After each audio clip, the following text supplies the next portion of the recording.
अगर हम किसी के दुख का कारण हैं तो हमारा जीवन व्यर्थ है, और अगर हम किसी के सुख की वजह हैं तो ही हमारे जीवन का कुछ अर्थ है। ज़िंदगी में कसम कदम और कलम बहुत सोच समझ कर उठाना चाहिए। अल्फाज ही सब कुछ है, दिल भी जीत लेते हैं और दिल भी चीर देते हैं। हो सके तो अपनी तकलीफ़ों को व्यक्तिगत रखिए। लोग समझने या मदद करने की बजाय अंदर ही अंदर बहुत खुश होते हैं। कोई भी व्यक्ति आपके पास 3 कर्म से आता है, भाव से, अभाव से और प्रभाव से। यदि भाव से आया है तो उसे प्रेम दीजिए, यदि अभाव से आया है तो उसकी मदद कीजिए, और यदि प्रभाव से आया है तो प्रसन्न हो जाइए कि परमात्मा ने आपको इतनी क्षमता दी है।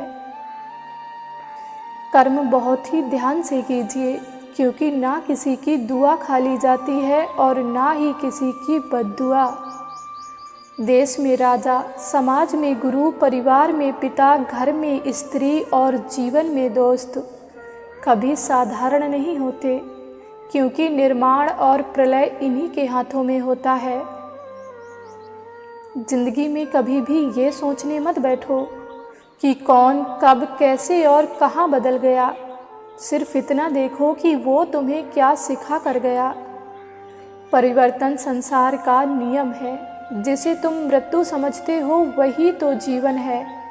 एक क्षण में तुम करोड़ों के स्वामी बन जाते हो और दूसरे ही क्षण में तुम दरिद्र हो जाते हो। तेरा मेरा, छोटा बड़ा, अपना पराया मन से मिटा दो, फिर सब कुछ तुम्हारा होगा और तुम सबके होगे।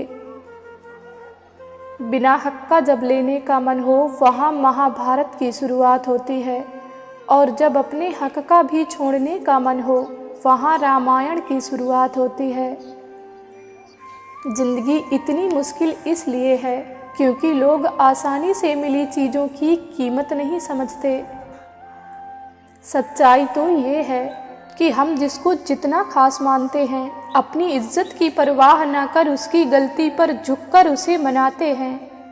इंसान भी क्या चीज़ है, दौलत कमाने के लिए सेहत खो देता है, सेहत को वापस पाने के लिए दौलत खो देता है।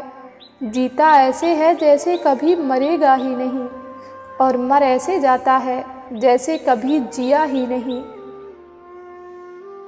खुश रहने के लिए सबसे पहले कम करो कि लोग आपके बारे में क्या सोचेंगे।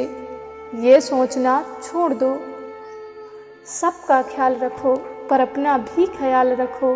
हमेशा मुस्कुराते रहो, कभी अपने लिए तो कभी अपनों के लिए।